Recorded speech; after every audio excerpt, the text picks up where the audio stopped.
I'm Lockett Wood. I'm CEO and president of Avivid Water Technologies.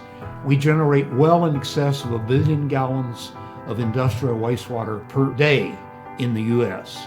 Our technology will solve the problem in a number of instances, particularly for mine waters, for oil water, and a number of specialized industrial waters. We have solved the problem using a proprietary method of anode cleaning.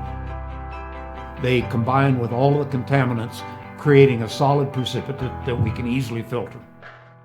Plans in the short term are to take our demonstrated technology to the field for a number of pilot projects in front of already identified customers. Our market niche is in excess of $10 billion. We believe that we can be a $50 million market in the next 3 years. We are an early stage company with all of our research totally completed. We're ready to go to market.